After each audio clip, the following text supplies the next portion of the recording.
হরে কৃষ্ণ। সকলকে আবারও কৃষ্ণ প্রীতির শুভেচ্ছা জানিয়ে আমাদের শ্রীমদ্ ভগবদ গীতার ধারাবাহিক আলোচনায় আপনাদেরকে স্বাগতম জানাচ্ছি। আজ আমরা চতুর্থ অধ্যায়ের অন্তর্গত 10 নম্বর শ্লোক নিয়ে আলোচনা করব। আপনারা অত্যন্ত মনোযোগ দিয়ে শ্রবণ করবেন, কারণ আমরা যত সময় যাচ্ছে আমরা ধীরে ধীরে গভীর থেকে গভীর জ্ঞানে প্রবেশ করছি এবং কিভাবে আমরা কৃষ্ণকে জানতে পারবো সেই বিষয়ে আলোচনা হচ্ছে। শুরুতেই একটা ছোট্ট রিকোয়েস্ট, যারা আজ প্রথম এসেছেন চ্যানেলটি অবশ্যই সাবস্ক্রাইব করবেন, কারণ সাবস্ক্রাইব করতে আপনার 1 টাকাও লাগে না, কিন্তু এর ফলে কি হয়, অনেক ব্যক্তি এই কথাগুলি শোনার সুযোগ পায়। যাদের ভালো লেগেছে অবশ্যই লাইক করবেন এবং আমাকে আশীর্বাদ স্বরূপ হরে কৃষ্ণ লিখবেন কমেন্ট সেকশনে। তো চলুন শুরু করি। নম ওম বিষ্ণুপাদায় কৃষ্ণ প্রেষ্ঠায় ভূতলে শ্রীমতী ভক্তি বেদান্ত স্বামিনীতি নামিনে নমস্তে সরস্বতী দেবী গৌরবাণী প্রচারিণে নির্বিশেষ শূন্যবাদী পাশ্চাত্য দেশতারিণে বাঞ্ছা কল্পতরুর্ভৈশ্চ কৃপা সিন্ধুভ্যেব চ পতিতানাং পাবনেভ্য বৈষ্ণবেভ্যো নমো নমঃ।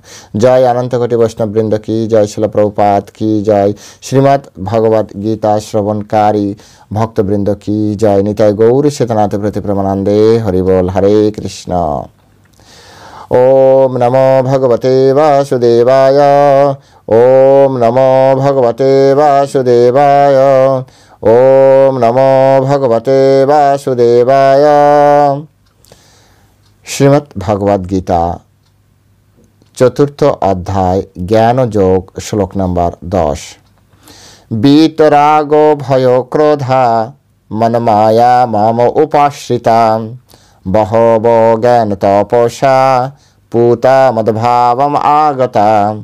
বিতরাগ ভয় ক্রোধা মনমায়া মম উপাশ্রিতা বহব জ্ঞান তপসা পুতা মদ্ভাবম আগতা। হরে কৃষ্ণ।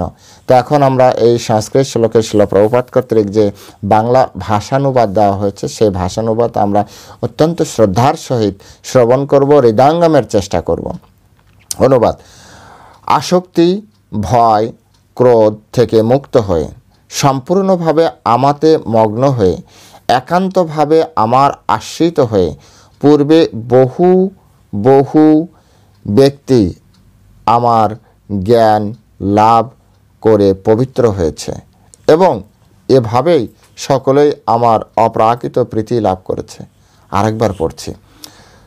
আসক্তি, ভয় ও ক্রোধ থেকে মুক্ত হয়ে সম্পূর্ণরূপে আমাতে মগ্ন হয়ে একান্তভাবে আমার আশ্রিত হয়ে পূর্বে বহু বহু ব্যক্তি আমার জ্ঞান লাভ করে পবিত্র হয়েছে এবং এভাবেই সকলেই আমার অপ্রাকৃত প্রীতি লাভ করেছে। হরে কৃষ্ণ। জয় শিল প্রভুপাদ কি জয়। তো এই শ্লোকটি কেন বলেছেন, কারণ এর আগের শ্লোক, যারা আপনারা আগের ক্লাস শুনেছেন, যদি না শুনেন যে শুনে নেবেন আগের ক্লাসটি, আগের যে শ্লোক, সেই শ্লোকে বলেছে জন্ম কর্ম চমে দিব্যম এবং যে ব্যক্তি তত্ত্বতা ত্যক্তা দেহম পুনর্জন্ম নৈতি মামিতি সা অর্জুনা। যিনি আমার এই প্রকার দিব্য জন্ম কর্ম যথাযথভাবে তত্ত্বতাৎ, ব্যক্তি তত্ত্বতা অর্থাৎ যথাযথভাবে জানেন, তাকে দেহত্যাগ করার পর পুনরায় জন্মগ্রহণ করতে হয় না, তিনি আমার নিত্যধাম লাভ করেন। তো এখানে বিষয়টি হচ্ছে তত্ত্বত জানার কথা বলছে। তো জানার কথা যখনই বলেছে তখন প্রশ্ন আসছে, কিভাবে আপনার এই জন্মকর্ম দিব্য, কারণ সাধারণ তো নয়। যেহেতু সাধারণ নয়, তাহলে আমরা এই সাধারণ জগতে, মানে আমরা যেহেতু অপ্রাকৃত, দিব্য মানে অপ্রাকৃত, তো আমরা হচ্ছি প্রাকৃত জগতের ব্যক্তি। এখন প্রাকৃত জগতে থেকে আমরা অপ্রাকৃত বিষয়ে, এই জটিল বিষয়ে আমরা কিভাবে জানতে পারি, এর পন্থা কি, যে কিভাবে আমরা আপনাকে জানতে পারবো। তো সেই কারণে ভগবান এখানে বলছে বিতরাগ ভয় ক্রোধা। বিত মানে হচ্ছে মুক্ত হও, কিসের থেকে? রাগ থেকে। তারপর হচ্ছে রাগ, ভয়, ক্রোধ, এই তিনটা। এবার রাগ মানে কি? আমরা তো জানি রাগ, এখানে দেখুন কিভাবে আমাদের ভিতরে বিভ্রান্তিতে হয়। এখানে বলছে বিত রাগ ও ভয় ও ক্রোধা। এবার ক্রোধ মানে আমরা জানি রাগ, রাগ মানেও যদি রাগ হয় তাহলে এক ভগবান, পরমেশ্বর ভগবান, তিনি বুদ্ধি এত বড় বুদ্ধিমান বা এত বড় কনসেপ্ট নিয়ে আলোচনা করছেন, এইরকমভাবে শব্দ তিনি কেন বসাবেন?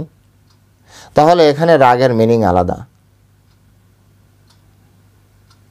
সংস্কৃতিতে রাগের মিনিং আসক্তি না হয় প্রেম। এই যে দেখবেন যারা গান করে, রাগ গান করে না, রাগ রাগিনী গান করে না, রাগ মানে হচ্ছে প্রেম, ভালোবাসা, ভালোবাসা। রাগ মানে হচ্ছে প্রেম, ভালোবাসা মানে আসক্তি। বুঝতে পেরেছেন? তো এখানে বলছে বিত মানে মুক্ত হও। মুক্ত হওয়ার কিসের থেকে? রাগ মানে আসক্তি, ভয়, হ্যাঁ, ভয় মানে ভয়, আর ক্রোধ মানে হচ্ছে ক্রোধ। অর্থাৎ আমাদের আসক্তি, ভয়, ক্রোধ থেকে মুক্ত হওয়ার কথা বলা হচ্ছে।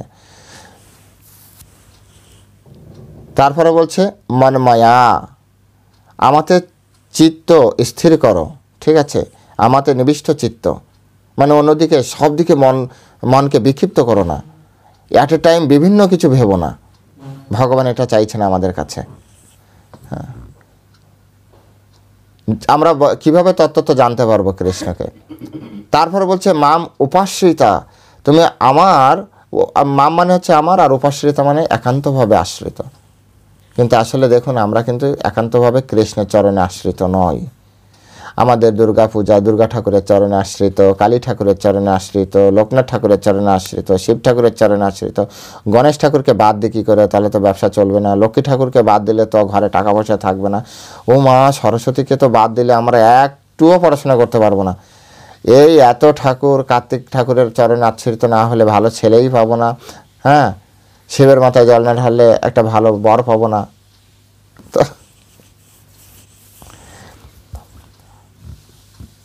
এই যে এত ঠাকুরের চরণে আশ্রিত, ভগবান বলছে মাম উপাশ্রিত, একমাত্র আমার চরণে আশ্রিত, মানে একেবারে খুব আমার স্পষ্ট, মাম উপাশ্রিত, একান্তভাবে আশ্রয় করো। যদি আপনি একান্তভাবে কৃষ্ণের চরণে আশ্রিত করেন, এবং সেখানে কি কি থাকবে না? আপনার কোনো আসক্তি থাকবে না। আসক্তি মানে কিসের প্রতি আসক্তি?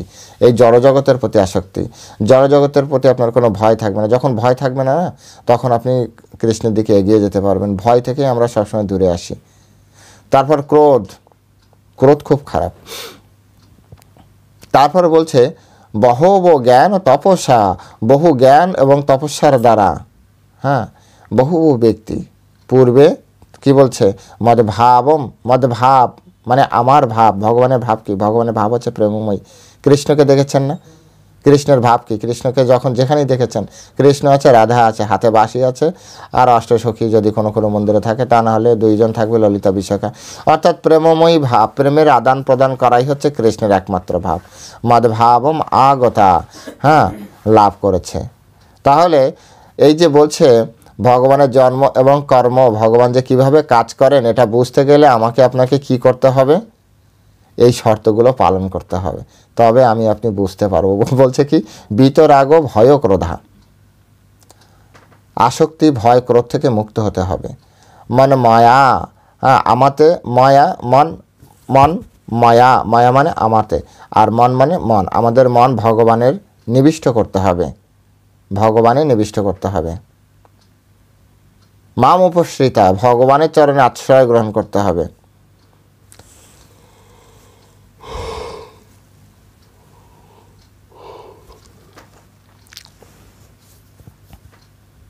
ভগবানের চরণে যদি আমরা আশ্রয় গ্রহণ করতে পারি, তাহলে আর এই প্রসেসে তিনি যুক্তি দিচ্ছেন, উদাহরণ দিচ্ছেন, এই প্রসেসে আরও এর আগেও অনেকে আমার মদভাবম আগতা, আমার এই ভাব লাভ করেছে। পুতা, পুতা মানে পবিত্র, আমাদেরকে পবিত্র হতে হবে। যে এর আগের ক্লাসে বলেছিলাম যে আমরা, বা এর প্রথমে আমরা শুরু করেছিলাম যে যেহেতু ঘটনাটি হচ্ছে অপ্রাকৃত লেভেলের, তাই প্রাকৃত বিষয় দ্বারা আমরা কখনো বুঝতে পারবো না। তো আমরা এই জগতে থেকে যদি অপ্রাকৃতত্ব লাভ করি, হ্যাঁ, এটা কিভাবে সম্ভব? পবিত্র, ভগবান হচ্ছে অত্যন্ত পবিত্র। আমরা যদি পবিত্র হই, আর আমরা কিভাবে পবিত্র হব? বহু জ্ঞান ও তপস্যা পুতা, হ্যাঁ, বহু বহু জ্ঞান এবং তপস্যার দ্বারা আমরা পবিত্র হতে পারবো। আর এভাবেই সবাই কি মদভাবম আগতা, অনেক বড় বড় ব্যক্তিরা তারা ভগবানকে লাভ করেছে। সুতরাং ভগবানকে তত্ত্ব জানার উপায় হচ্ছে এটি। এই জগতে অনেক এরকম রয়েছে, ঠিক আছে, সাধারণ যে সমস্ত মানুষ আছে দেহাত্ম বুদ্ধি দ্বারা প্রভাবিত, হ্যাঁ, শিল প্রভুপাদ বলছে তারা জড় চিন্তায় এতটাই মগ্ন যে তাদের পক্ষে ভগবানের এই যে ব্যক্তি সম্পন্ন সচ্চিদানন্দ স্বরূপ উপলব্ধি করা তাদের পক্ষে সম্ভব নয়।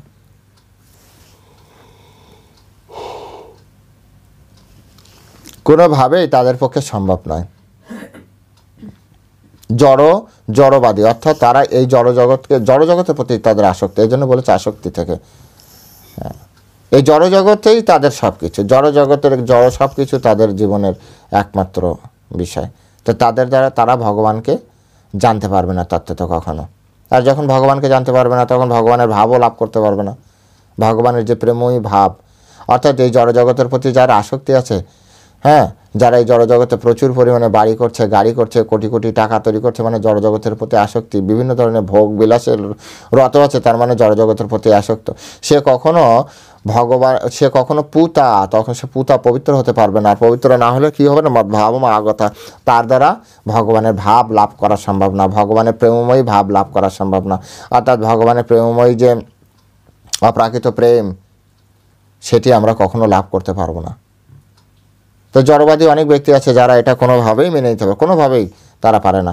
সাধারণ মানুষ যখন, শিল প্রভুপাদ বলছে, সাধারণ মানুষ যখন ভগবানের ব্যক্তিগত স্বরূপ সম্পর্কে কিছু বলা হয়, তখন তারা কি বলে, জড়দেহগত ধারণাই বলে মনে মনে ভাবতে থাকে। অর্থাৎ ভগবানকে আপনি বলবেন যে কৃষ্ণ অপ্রাকৃত, তো তার মাথার ভিতরে এই জড়জগতের ভাবধারা নিয়েই সে কৃষ্ণকে দেখবে, কারণ সে তো পবিত্র নয়, যেহেতু তার চেতনা কলুষিত, তাই সে সবসময় কী ভাবে, অপরেও কলুষিত। এবং এ বিষয়ে খুব সুন্দর একটা ক্লাসে এরকম গল্প শুনেছিলাম। একবার খুব সকালে একটা বড় পুকুর, দুপাশে দুজন ব্যক্তি চিন্তা করছে। একজন ব্যক্তি ছিল সাধু, সেই সাধু প্রতিদিন মঙ্গল আরতির আগে পুকুরে স্নান করত। তো হঠাৎ একদিন একজনকে দেখলো যে অপর পরে স্নান করছে। তখন সাধুটি ভাবছে, যাক বাবা, এতদিন ধরে আমি শুধু একাই স্নান করতাম মঙ্গল আরতিতে, এখন কত ভগবানের কৃপা, এই জগতের প্রতি, এখন ধীরে ধীরে মানুষ ভক্ত হতে শুরু করেছে, মঙ্গল আরতি করবে, স্নান করতে এসছে। অপর পাশে যে ছিল আরেকজন, তিনি হচ্ছেন চোর। তিনি সব জায়গায় রাত্রে চুরি করে এসে স্নান করে এবার ঘুমাতে যাবেন। তো তিনি বলছে, আরে এতদিন তো জানতাম আমি একাই চোর, এখন দেখছি গ্রামে আরও একজন চোর আছে। তো এই যে দর্শন, দুই পারে দুই ব্যক্তির দুই মনোভাবের কারণে দর্শন দুই রকম হয়ে গেল। দর্শন দুই রকমের, ঠিক একইভাবে যদি আমরা কৃষ্ণের প্রতি এই যে প্রসেস ভগবান দিয়েছে, বিতরাগ ভয় ক্রোধা মন মায়া মাম উপাশ্রিতা বহব জ্ঞান তপসা পুতা মদ্ভাবম আগতা, এই যে পুতা পবিত্র কিভাবে হতে পারি, বিতরাগ ভয় ক্রোধা মন মায়া মাম উপশ্রিতা বহব জ্ঞান তপসা, কয়টা হলো, বিত হচ্ছে মুক্ত হ, রাগ ভয় ক্রোধা তিনটা, মনমায়া মাম উপশ্রিতা পাঁচটা, বহব জ্ঞান তপস্যা ছটা। এই ছটা যদি আমরা পালন করতে পারি, ছটা বিষয় যদি আমরা জানতে পারি, তাহলে আমরা পুতা পবিত্র হয়ে উঠব, আর তখন আমরা কৃষ্ণকে জানতে পারবো তত্ত্বতাৎ। তবে যে আমাদের এর আগের শ্লোকে ভগবান যে কথাটি বলেছে, শিল প্রভুপাদ বলেছিল না, বিষয়টা এতটা সহজ নয়। শুনতে তো খুব ভালো লাগে, ভগবানকে যে জানতে পারবে তাকে আর পুনর্জন্ম নৈতি মামেতি, তার আর পুনর্জন্ম, ত্যক্তা দেহম পুনর্জন্ম নৈতি, তার আর দেহ ত্যাগ করার পরে পুনর্জন্ম হবে না। কথাটা শুনতে তো খুব সহজ, শুনতে আরও ভালো লাগে, বারবার শুনতে ইচ্ছা করে, কিন্তু গভীরতা রয়েছে, কিভাবে এটা আসবে। তো জড়বাদীরা কখনো এটি ভগবানকে কখনো প্রেম লাভ করতে পারবে না, তার কারণ তারা পবিত্র না, তারা তো জড় আসক্ত। তাই শিল প্রভুপাদ বলছে, তারা সবসময় কি করে, এই জড় ধারণা দিয়ে, জড় দেহগত ধারণা দিয়ে তারা ভগবানকে ভাবতে থাকে। এই জড় দেহত্ব বুদ্ধির দ্বারা প্রভাবিত হয়ে দেহ সর্বস্ব মানুষ বলে মনে করে। তারা ভগবানকে দেহ সর্বস্ব মানুষ বলে মনে করে এবং বিশ্ব চরাচরের যে বিরাট রূপ সেটিও তারা বুঝতে পারে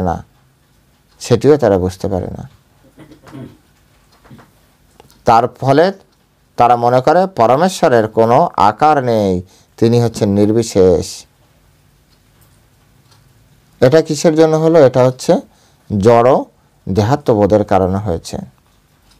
তো এইভাবে বিভিন্ন অ্যাঙ্গেল থেকে আমাদের এই জড়জগতেও অনেক ধরনের দার্শনিক মতবাদ রয়েছে। শিল প্রভুপাদ এগুলো খুব সুন্দরভাবে ওনার ভিতরে এই তাৎপর্য উনি বলেছেন। দার্শনিক মতবাদ রয়েছে বিভিন্ন ধরনের, কল্পনা প্রসূত দার্শনিক যেটাকে বলা হয়। একজন ব্যক্তি, এক তো আমাদের যে বৈদিক ফিলোসফি, সেই বৈদিক ফিলোসফি অত্যন্ত বড় দর্শন। আরেকটা দর্শন হচ্ছে ভৌত দর্শন, যেখানে মানুষ কল্পনা করে লেখে। যেমন আপনি ধরুন, আমি জাস্ট উদাহরণের জন্য দিচ্ছি, এখানে কাউকে হেয় বা এরকম কোনো কিছুর উদ্দেশ্য আমার নেই। যেমন বিভিন্ন উপন্যাস লেখা হয়, তো এটা একজন ঔপন্যাসিক তিনি কি করেন? তিনি তো কাল্পনিকভাবে লেখেন, যদিও এই উপন্যাসের ভিতরে ক্যারেক্টারগুলো এমনভাবে সাজানো হয় যেখান থেকে আমরা কিছু শিখতেও পারি, শিক্ষণীয় কিছু থাকে, কিন্তু মূল বিষয়টা তো কাল্পনিক। আমাদের অনেক দর্শন শাস্ত্র রয়েছে, বিভিন্ন বিজ্ঞানীরা দর্শন শাস্ত্র দিয়েছেন, কিন্তু সবই তারা বসে বসে কল্পনাপ্রসূতভাবে তারা লিখেছেন। তাদের মনে হয়েছে এটা শুধুমাত্র তার ভাবধারাটা অপরের ভিতরে পরিচালনা করার একটা প্রবণতা। হয়তো দেখা যাচ্ছে অধিকাংশ ক্ষেত্রে সেটা সফল হচ্ছে না, কিন্তু সেটা রয়ে গেল। অর্থাৎ নিজের যা ভালো লেগেছে একটা জায়গায় লিখলো, পরবর্তীতে তাকে দার্শনিক বলা হলো, অনেক বড় একজন দার্শনিক। কিন্তু সবথেকে বড় দর্শন হচ্ছে গীতা, শ্রীমদ্ ভাগবতম, যা অত্যন্ত যুক্তিযুক্ত, যা অত্যন্ত পবিত্র, যা অত্যন্ত গভীর এবং সঠিক এবং অপরিবর্তনীয় এবং সকল জীবের হিতকারী। তাই মানসিক জল্পনা কল্পনার মাধ্যমে যে দার্শনিক মতবাদ তৈরি হয়েছে, সেই মতবাদের দ্বারা ভগবানকে কখনো আমরা জানতে পারবো না, এটা জানা সম্ভব নয়। তাই এই ধরনের লোকেরা কি হয়? বিকারগ্রস্ত রুগ্ন জীবনযাপন করে পারমার্থিকভাবে।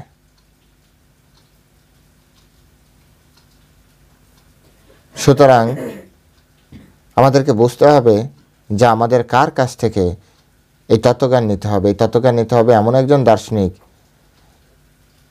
যেভাবে আমাদের শাস্ত্রে বলা হয়েছে, ভাগবত পড় গিয়া ভাগবত স্থানে। গ্রন্থ ভাগবত পড়তে গেলে ব্যক্তি ভাগবতের কাছে যেতে হয়। যেভাবে বেদে বলা হচ্ছে, তদ বিজ্ঞানার্থম স্বগুরুম অভিগচ্ছেদ, সেই বিজ্ঞান শেখার জন্য সেই বিষয়ে যিনি গুরুদেব তার কাছে যাও। যেমন অর্জুন পাশুপত অস্ত্র নেওয়ার জন্য, পাশুপত অস্ত্রের জন্য কিন্তু ইন্দ্রের কাছে যায়নি। পাশুপত অস্ত্রের মালিক হচ্ছেন শিবজি মহারাজ, তাই তিনি শিবজি মহারাজকে তপস্যা করেছিলেন, তাকে সন্তুষ্ট করে তারপর পাশুপত অস্ত্রের ট্রেনিং তিনি নিয়েছিলেন।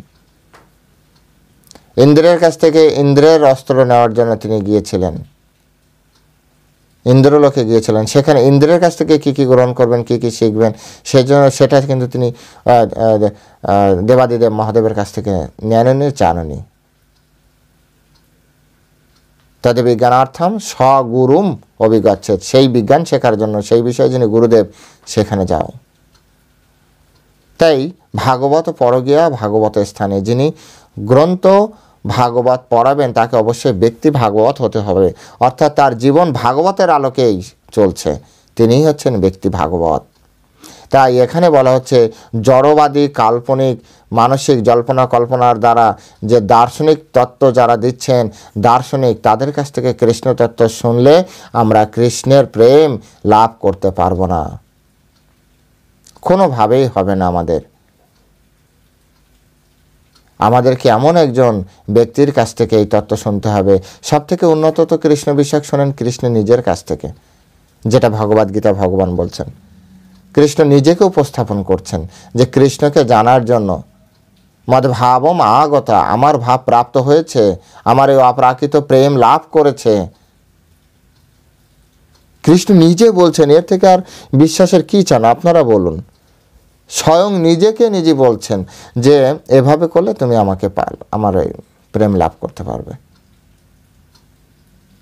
এটা আমাদের মেনে নেওয়া অত্যন্ত দরকার।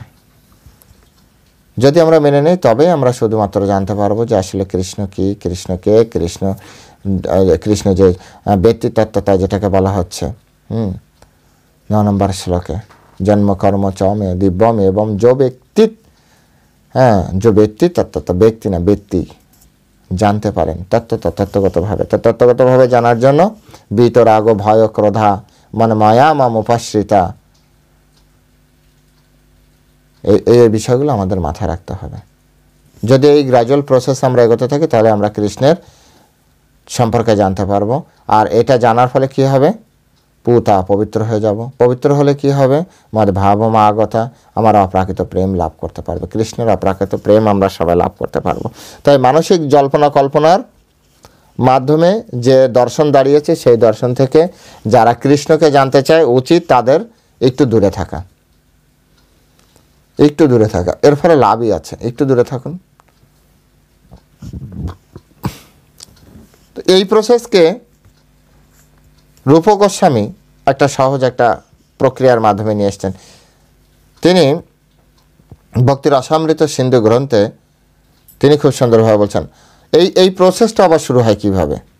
বলছে আদৌ শ্রদ্ধা তত সাধু সঙ্গ অত ভজন ক্রিয়া তত অনর্থ নিবৃত্তি সত্যত নিষ্ঠা রুচি তত অথা আসক্তি তত ভাব তত প্রেমা ভূত তত প্রমাদ ভূতি,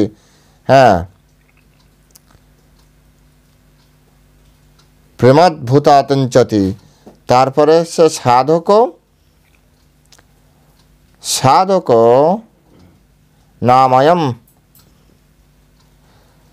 প্রেমিণ প্রাদুর্ভাবে ভবেত ক্রম। এটা হচ্ছে ভবেত ক্রম। এই যে ক্রম সেটা কি? আদৌ শ্রদ্ধা, প্রথমে হচ্ছে শ্রদ্ধা থাকতে হবে, তত সাধুসঙ্গ, তারপরে সাধুসঙ্গ করতে হবে, তত ভজন ক্রিয়া, তারপরে সাধুসঙ্গ কী হয়? সাধুসঙ্গে ভজন ক্রিয়া হয়। তারপরে ভজন ক্রিয়া কী হয়? তত অনর্থ নিবৃত্তি, যত ভজন ক্রিয়া হবে অর্থাৎ সাধুসঙ্গে যে ভজন ক্রিয়া, সেই ভজন ক্রিয়ার ফলে আমাদের জীবনে যে অনর্থ আছে সেই অনর্থ নিবৃত্তি হবে। অনর্থ নিবৃত্তি হলে সত্যত নিষ্ঠা, নিষ্ঠা, তত নিষ্ঠা হবে। নিষ্ঠা থেকে কি হবে? রুচি, তত রুচি হবে। রুচির পরে কি হবে? তত আসক্তি, রুচি হলে তার আসক্তি, তাতে আসক্তি জন্মায়। তত ভাব, তখন ভাবভক্তি যেটাকে বলা হয়, তত ভাব, তত প্রেমা, তারপরে প্রেমভক্তি, প্রেমভক্তি তৈরি হবে। এটাই হচ্ছে সাধুদের ক্রম পদ্ধতি ভগবানকে প্রাপ্তি করার। যারা এই পন্থা জানে তারা কৃষ্ণকে সহজে জানতে পারে। কৃষ্ণকে জানা খুব কঠিন, সব জানা তো খুব কঠিন, কিন্তু যেটুকু জানলে আমরা জন্ম মৃত্যুর চক্র থেকে বেরিয়ে যেতে পারবো, এটুকু জানা খুব সহজ, এটুকু জানা খুব সহজ। যে কৃষ্ণ পরমেশ্বর ভগবান, তিনি সব কিছুর অনাদির আদি গোবিন্দ সর্বকারণ কারণম, এটুক জানা সহজ। তিনি সব কিছু নিয়ন্ত্রণ করছেন। ভগবানের কাছে ব্রহ্মা মোহিত হয়ে গিয়েছেন, ভগবানের কাছে শিবজি মহারাজ, নিশ্চয়ই আপনারা শুনেছেন, শিবজি মহারাজ পর্যন্ত ভগবানের মোহন লীলায় নিজেকে স্থির রাখতে পারেন না।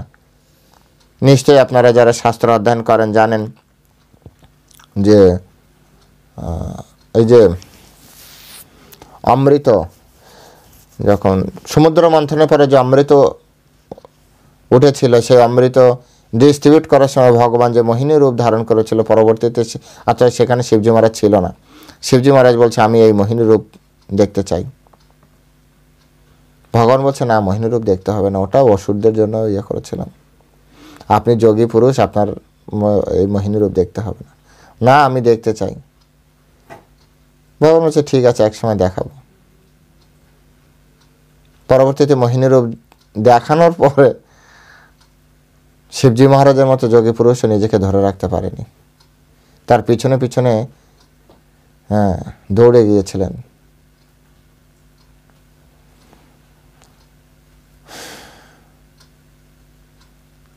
তো ভগবান যদি কৃপা না করে তাহলে, আর এই পন্থায় যদি না কেউ চলে, তাহলে তার দ্বারা ভগবানকে জানা সম্ভব নয়, তত্ত্বতভাবে জানা সম্ভব নয়। তাই 100% যে আমরা কৃষ্ণকে জানতে পারবো এমনটি আশা করা উচিত নয়, এটা দুরাশা,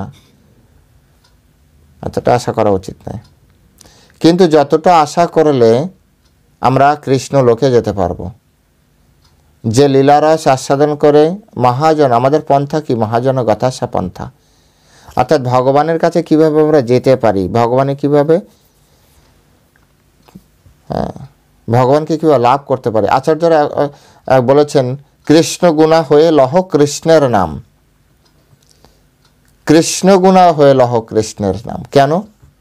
কৃষ্ণ গুণা কীভাবে একজন জীব হতে পারে? তো কৃষ্ণ গুণা না হলে কৃষ্ণের নাম নেওয়া যায় না। আবার কৃষ্ণের সম্পূর্ণ গুণ আমরা কীভাবে ধারণ করতে পারি? আর কেন এরকম কথা বলছেন? বলছে জলের সাথে জলে মিশে আপনা, তেলে জলে মিশাইলে কভু তো মিশে না। জল জলের সাথে মিশবে স্বাভাবিক, তেল তেলের সাথে মিশবে এটাই স্বাভাবিক, কিন্তু তেল আর জল একসাথে মিশালে কি কখনো মিশবে? মিশবে না। এখন কথা হচ্ছে যে তাহলে কৃষ্ণ গুণা হয়ে লহ কৃষ্ণের নাম, কৃষ্ণ গুণা কিভাবে হবে? তো তখন আচার্যরা বলছেন যে কৃষ্ণের তো অনন্ত গুণ, সব গুণ আমরা ধারণ করতে পারবো না। তো কমসে কম কী করো, যে গুণে কৃষ্ণ ভক্তদের সাথে রিলেশন তৈরি করে সেই গুণ তুমি ধারণ করো, সেই গুণ তুমি ধারণ করো। আর সেই গুণগুলি হচ্ছে এখানে এই শ্লোকে কয়েকটা বলা হয়েছে, আর 12 অধ্যায়ের 13 থেকে 20 এই 7টা শ্লোকে বলে দিয়েছেন। 7টা শ্লোকে একজন বৈষ্ণবের কতগুলো গুণ দরকার, ভগবান কোন কোন গুণ থাকলে ভগবান তাকে খুব প্রিয় ভাবেন, সেটা ওই 12 অধ্যায়ের 13 থেকে 20 নম্বর শ্লোকে রয়েছে। তো আমরা যদি সেই গুণগুলো যদি আমরা নিজের ভিতরে ডেভেলপ করতে পারি, তাহলে আমরা ভগবানকে ভালোবাসতে পারবো। প্রথমে আমাদের এগুলো তৈরি করতে হবে, গুণগুলি তৈরি করতে হবে। তো তার জন্য এই যে প্রচেষ্টা ভগবান যে পদ্ধতি ভগবান প্রদান করছেন, সেই পদ্ধতি অনুযায়ী আমাদের এগোতে হবে, এগোলেই আমরা ভগবানকে জানতে পারবো। কত সুন্দর পন্থা বলে দিয়েছে।